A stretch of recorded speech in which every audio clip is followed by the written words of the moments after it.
This is the story of Dr. Sylvia Smith and her downward spiral into chaos. Sylvia was once a highly regarded obstetrician gynecologist, but when Sylvia and her husband decided that it was time to start a family of their own, it was discovered that Sylvia was infertile. This was devastating news, of course, but it never diminished Sylvia's passion for her work, at least not at first. Sylvia eventually accepted that she would never have biological children and decided that she wanted to adopt. Her husband Stuart, however, was adamant that he would not be raising someone else's child.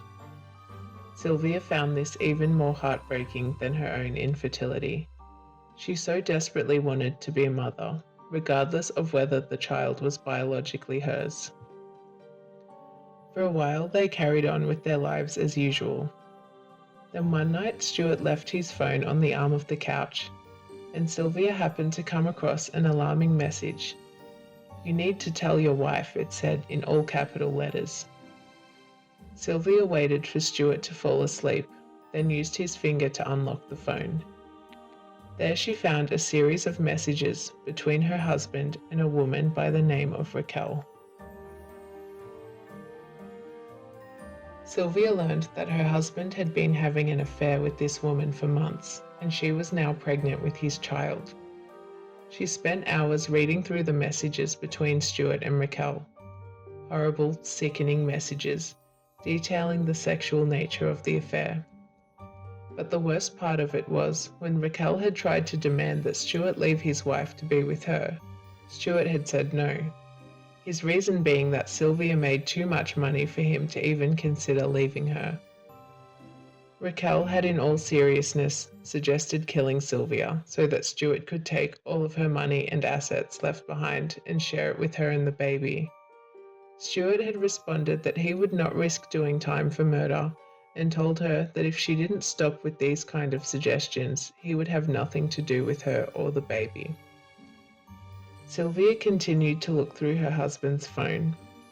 She came across dating apps where she found evidence that Stuart had been cheating on her with a number of different women.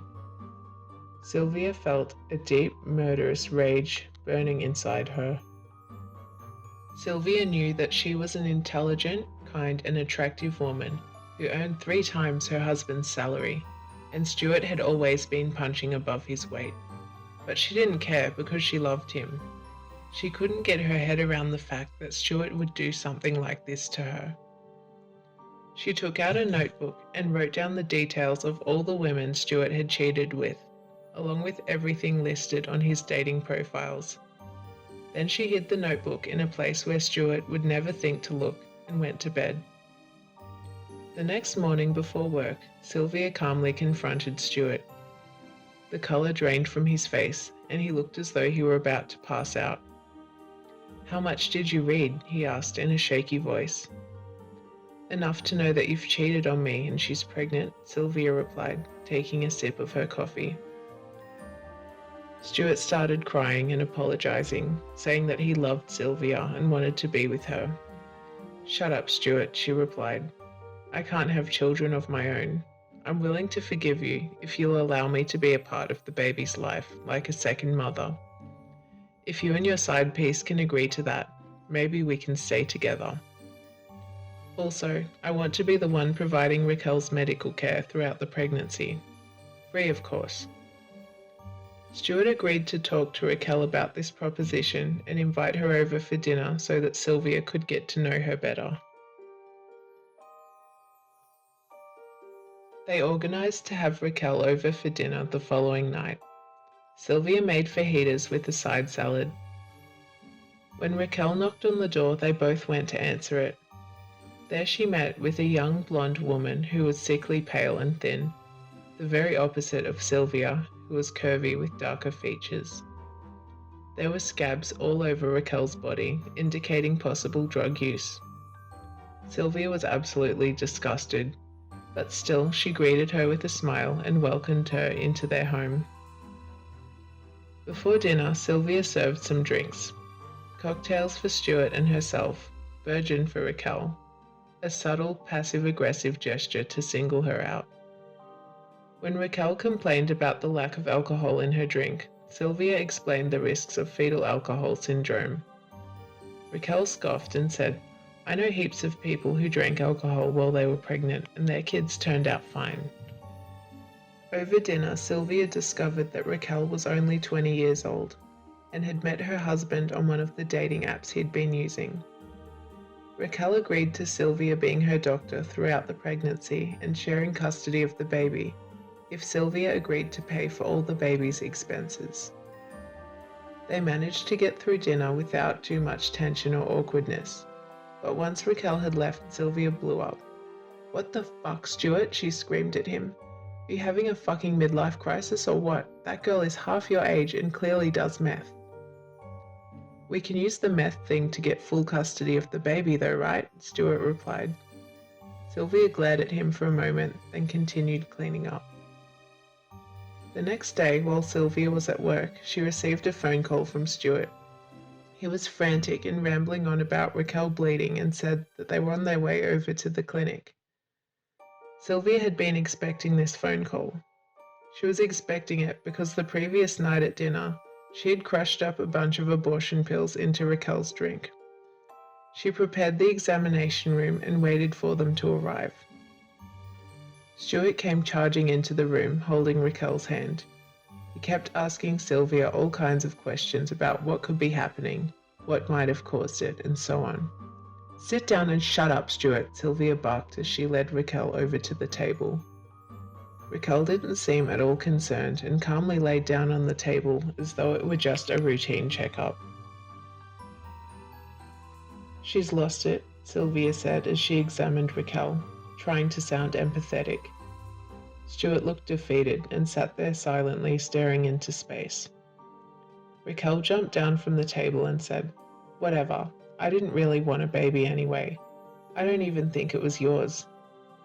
Then she left, and Stuart continued to sit in silence as Sylvia disinfected the examination table and checked her calendar. "Why are you still here, Stuart? I have another patient coming in. You need to leave," Sylvia said and pointed to the door. Stuart stood up slowly and made his way over to the door. "I thought I finally had the chance to be a father," he said quietly on the way out. "And I thought I'd married someone who really loved me," Sylvia mumbled under her breath. When Sylvia drove home that night, she reflected on her relationship with Stuart. She felt stupid for not seeing the signs earlier. Before finding out about the affairs, Sylvia had truly loved Stuart and wanted to spend the rest of her life with him, even if it meant never having any children since he had refused to even consider adoption. Now all that she felt for Stuart was anger and disgust. She felt as though she'd never really known the person she'd been married to all these years. The relationship was finished. She thought about the time when they had first met. Sylvia was on a date with someone else and Stuart had been their waiter. The date wasn't going well and Stuart picked up on that. So he helped Sylvia fake an emergency so that she could end the date early. Sylvia waited until her date had left and then went back inside the restaurant to thank Stuart. His shift was just about to finish, so they ended up getting a table and some drinks. They spent hours talking and laughing. Sylvia had thought that Stuart was the sweetest, funniest man she had ever met. That memory quickly faded as she pulled into the driveway. Sylvia walked right past Stuart without even acknowledging him and went straight to the kitchen to pour herself a drink. Sylvia didn't usually drink, though her consumption of alcohol had significantly increased since she'd discovered those messages on Stuart's phone. Stuart went over and lingered in the kitchen behind her. "Sylvia," he said, "how would you feel about getting a surrogate and an egg donor to use with my sperm?" "I actually don't give a fuck, Stuart. Do whatever you want. Just don't expect me to pay for it," Sylvia replied, without even turning to face him. Stuart had only been working part-time for the past year or so, as he was trying to make it as an influencer, which unfortunately wasn't going so well for him. There was no way he would be able to afford IVF for a surrogate. Sylvia downed her drink, then went to the spare bedroom to sleep, taking the bottle with her. She couldn't believe Stuart had the audacity to ask her such a thing after everything that had happened. The next day was Saturday. The clinic was only open during regular business hours, so Sylvia always had the weekends free. She went to get a coffee by herself at a cafe which was located on a very busy road. She sat down at a table outside for a while, drinking her coffee and doing crossword puzzles. Then when she had had enough, she threw her phone into oncoming traffic and left. After leaving the cafe, Sylvia went to the gym for a few hours. She had always felt that pushing herself to the limits physically was an ideal coping mechanism for emotional despair, though she had only experienced it in her life twice before. After leaving the gym, Sylvia went to buy the latest smartphone and had a SIM card set up with a new number.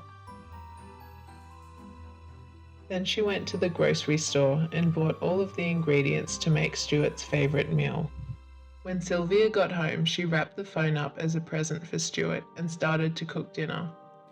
Stuart eventually smelled the food and ventured into the kitchen where Sylvia was just about to start on the dessert.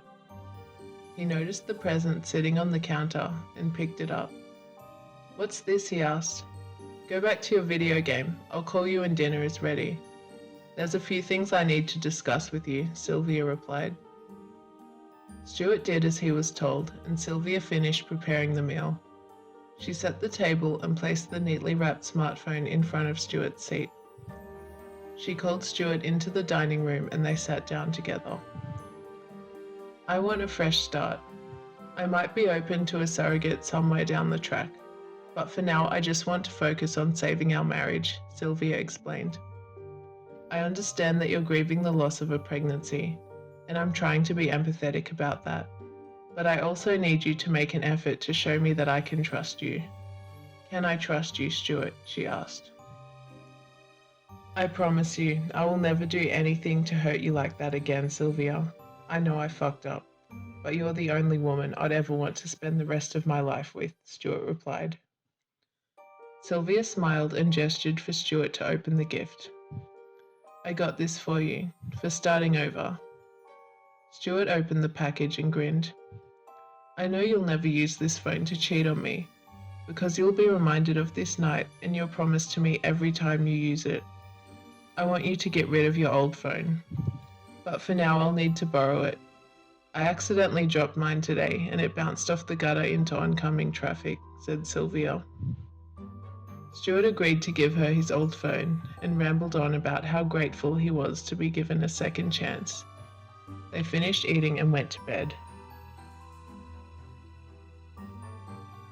The next morning, Stuart changed the password settings on his old phone so that Sylvia was able to access it by typing a code. Sylvia thanked Stuart for the phone and told him that she was off to the gym for a couple of hours. She packed her gym bag and subtly added the notebook containing the details of Stuart's affairs before leaving the house. Then she drove to the park where she sat under the shade of a large oak tree and re-downloaded all of the dating apps Stuart had previously used onto the phone. She set up new profiles in his name with the same photos and bio he had used before. Then she added all the women he'd cheated on her with and started conversations with them, pretending to be Stuart. Sylvia soon realized that all the women Stuart had been involved with were either sex workers or young women with substance abuse issues, looking for someone to pay for their next fix in return for sexual favors. Sylvia wondered if this was because Stuart really did want to be with her and had intentionally sought out women who wouldn't expect a commitment. She spent the whole week talking to these women, pretending to be Stuart, and arranged to meet one of them the following weekend. The woman's name was Tanya, and she agreed to meet Stuart at a secluded beach late Saturday night. She expected to be paid, of course. Sylvia considered the likelihood that Stuart had been using her money to pay for these services, and again felt stupid that she'd never caught on. A number of times he'd asked her for money to pay for parking fines or car maintenance. Saturday came around and Sylvia told Stuart that she was meeting some work friends for drinks and suggested he order a pizza for dinner. She confirmed the time and meeting place with Tanya and headed over to the beach early. Sylvia knew there was a chance that Tanya might recognize her as Stuart's wife and avoid confrontation. When Sylvia got to the beach, she hid over by the rock pools out of sight and waited for Tanya to arrive. This particular beach sat directly opposite the city and was known for having large amounts of rubbish and other unpleasant things wash up on the shore, which is why people tended to avoid it.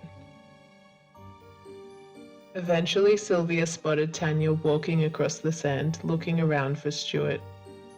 Sylvia sent Tanya a text saying that she was running late and would be another 15 minutes. Tanya replied that it would cost extra for her to wait that long.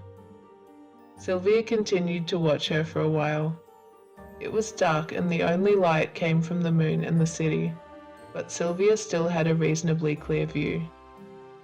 After about 10 minutes, Sylvia came out from behind the rocks and approached Tanya, who was sitting down on the sand looking at her phone. She was a tall, curvaceous woman with ginger hair and freckles. She had a cute face despite being in her early 40s, and surprisingly didn't wear any makeup. Sylvia stood beside her in silence for a moment, until Tanya must have sensed someone was standing so close to her and looked up. She shone the light of her phone at Sylvia and laughed. "I guess you've come out here to tell me to stay away from your husband," she said with a smirk. "Not quite," Sylvia replied. Then she kicked her in the face and strangled her with Stuart's necktie. It wasn't as easy as Sylvia had anticipated. Tanya was strong and put up a decent fight. Sylvia had also acquired some defensive scratch wounds. Sylvia knew these would leave DNA evidence behind and carefully cleaned under Tanya's nails before dumping the body in the water. Sylvia stopped at a bar on the way home and got slightly tipsy to ensure that Stuart wouldn't become suspicious. Tanya's body was discovered 6 days later. The police had no suspects, but were able to determine that she'd been strangled with a necktie that was found at the scene. Not long after Tanya's body had been discovered, Sylvia started making plans to meet up with another woman that Stuart had cheated with. This lady's name was Kimberly, and she had a problem with heroin. Again, the meeting was scheduled for late at night on a Saturday, but this time at an abandoned parking lot. That morning, Sylvia initiated sex with Stuart for the first time since finding out about the affairs. She insisted that he wear a condom, as he hadn't been tested for STDs. When Stuart went to make his coffee, Sylvia dug the used condom out of the trash and put it in a snap-lock bag. The abandoned parking lot was situated along a main highway behind an old factory that was no longer in use. Sylvia had asked Kimberly to meet her at the top level. She waited in the darkness for Kimberly to make her way up the stairs, then followed, leaving enough distance between them to avoid being noticed. As Sylvia made her way up the last set of stairs, Kimberly heard her footsteps and turned to face her. She was a small, frail woman with dark hair and pale skin. Kimberly appeared startled after realizing that it wasn't Stuart. "Who are you?" she demanded. "I'm Stuart's wife, soon to be ex." "Did you know he was married?" Sylvia responded. "I did. He told me he was married to some doctor. I'm sorry, I have a problem with heroin," and before Kimberly could finish what she was saying, Sylvia lunged at her and stabbed her as many times as she could with Stuart's fishing knife. When Kimberly was on her way out, Sylvia took out the snap-lock bag with the used condom she'd saved earlier and emptied it out over the crime scene. Then she calmly made her way back to her car, which was parked a fair distance away, and got inside. As soon as Sylvia shut the car door, she was hit by an immense wave of guilt and nausea. She cried and dry-reached all the way back to her house, out of remorse for this poor girl she had just violently murdered. A part of Sylvia wished she could take it all back, but she was in too deep now, She had to finish what she'd started. Stuart had gone out with his friends that night and still wasn't home by the time Sylvia arrived. She cleaned off the knife, returned it to the storage shed and went to bed. She couldn't sleep though. She was still wide awake when Stuart entered the room smelling of women's perfume. She pretended to be asleep as Stuart showered and made a phone call, presumably to whoever he'd just been hooking up with. Sylvia could hear a woman's voice on the other end of the line. I should have just killed this piece of shit instead, she thought. Kimberly's body was discovered by some urban explorers a few days later. The police mentioned there being DNA evidence left at the scene. Someone's going around murdering junkies and prostitutes, Stuart exclaimed after seeing the news on TV. Do you know these women? Sylvia responded. No, of course not, Stuart scoffed. Then how do you know that they're junkies and prostitutes? Sylvia asked. I can just tell, Stuart replied, before abruptly leaving the room. For the third and final victim, Sylvia had planned something a little different. She convinced Stuart that she wanted to have a threesome with one of the women he'd cheated with. Don't tell her I'll be there though. I want to see her reaction, she told him. Stuart booked a room at a shady rundown hotel for the following weekend at Sylvia's request. Sylvia insisted on being the one to organise it, so Stuart told her about a number on his old phone saved under the name Gary. Gary was actually an escort called Genevieve. Stuart was extremely excited and turned on by the idea and wouldn't stop talking about it all week. He really isn't the sharpest tool in the box, Sylvia mumbled to herself as Stuart was going on about how cool it was of her to organise something so hot. Just as Sylvia had suspected, the hotel didn't have any security cameras. She had Stuart check in by himself at the front desk. Sylvia paid the escort to stay for the whole night, and with that they started to partake in some drinking games. Sylvia was mostly just pretending to drink. She needed to stay reasonably sober. When Sylvia felt that they were both quite intoxicated, she told them that she only wanted to watch. They had sex, and then she waited for them both to pass out before she went to retrieve her small overnight bag. She changed into the clothes that Stuart had been wearing, secured the jeans with a belt, and then laid out a clean pair of clothes for when he woke up the next morning. She took out the only other item in her overnight bag, which was a hammer, dragged the escort into the bathroom, and ended her. Genevieve became semi-conscious after the first blow, but was too intoxicated to really comprehend what was happening or defend herself.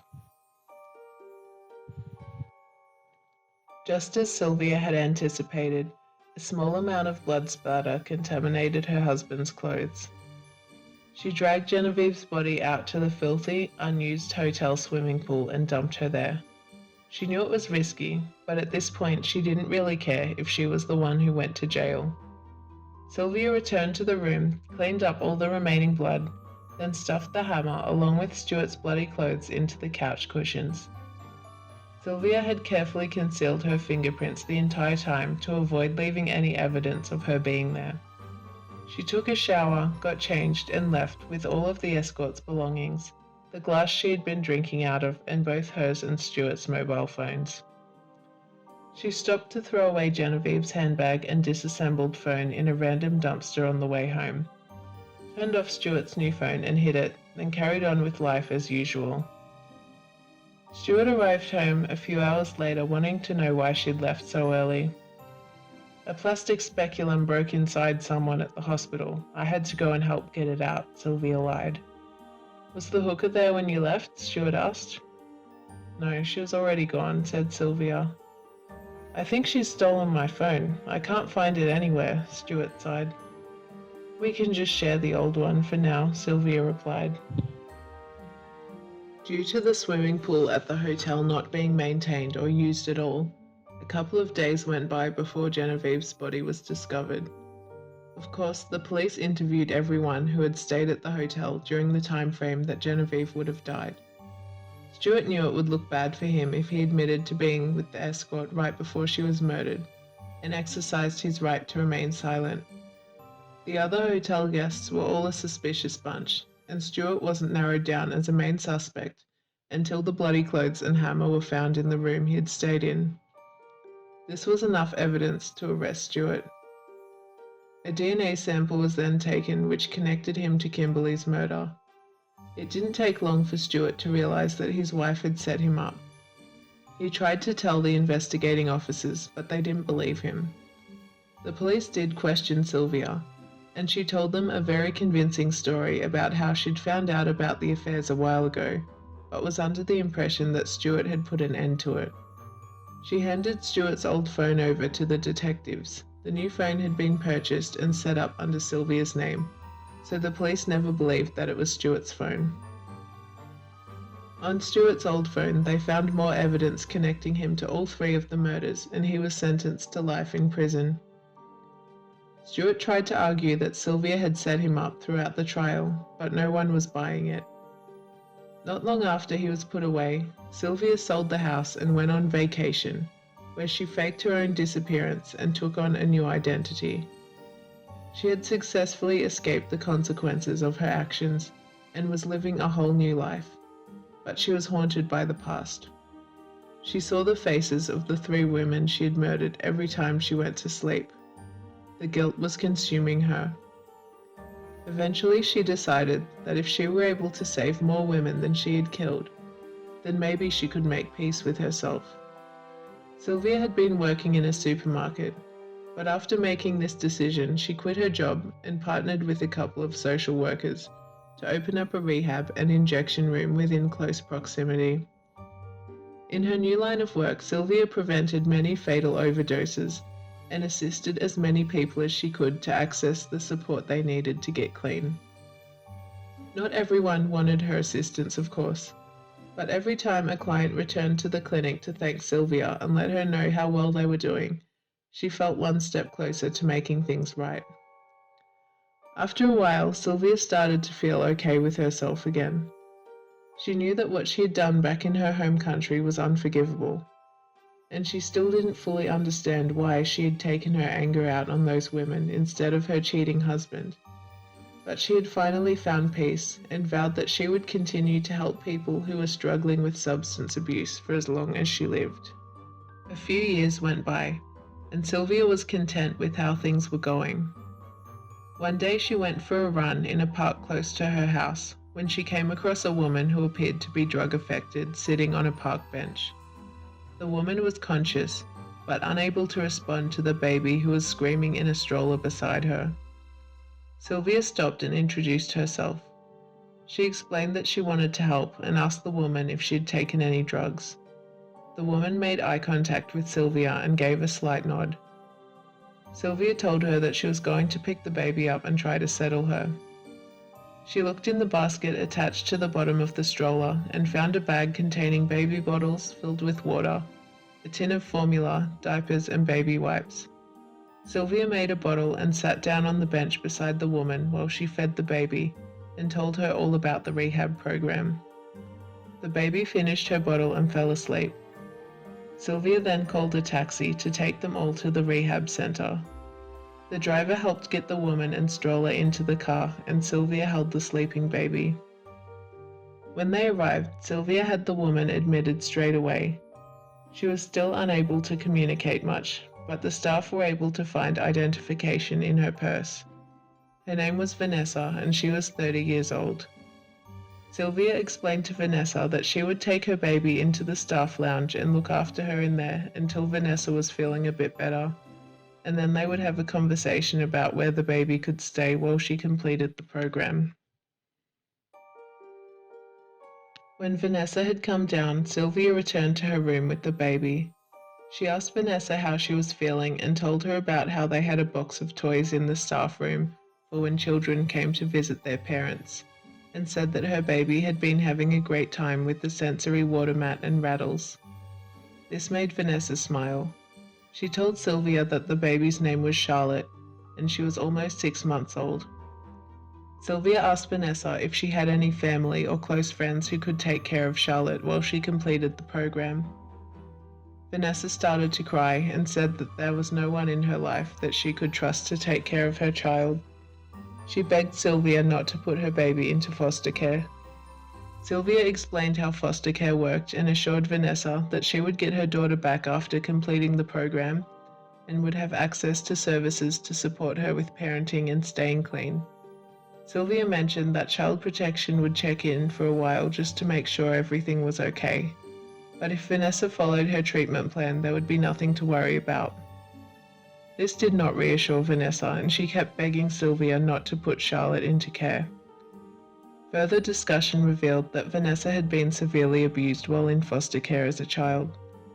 Sylvia empathized with Vanessa and acknowledged her concerns, but explained that this was the procedure if Vanessa didn't have anyone who could take care of her daughter. Vanessa asked Sylvia if she could take care of Charlotte for a while she did the program. Sylvia had already grown attached to Charlotte and knew that it would break her heart when the time came to give her back to her mother, but she reluctantly agreed. Charlotte went home with Sylvia. She took her to visit her mother twice a week and everything seemed to be going really well. But 4 weeks into the program, Vanessa disappeared. The police were called due to concerns about her well-being. A few days later, they knocked on Sylvia's door holding a letter from Vanessa, along with a legal document authorizing Sylvia to be the new legal guardian of Charlotte. Sylvia thanked the officers and sat down to read the letter. "I can't thank you enough for everything you've done for me and Charlotte. I love my daughter more than anything in the world, but I will never be the mother she deserves. That is why I've decided to give her to you. I know that you love her too, and you can give her a much better life than what I'm able to provide. Please make sure that Charlotte knows that I made this decision in her best interest, not because I didn't want her. Vanessa." Sylvia didn't know how to feel. She was sad for Vanessa, but now she finally had a baby, which was all she'd ever wanted.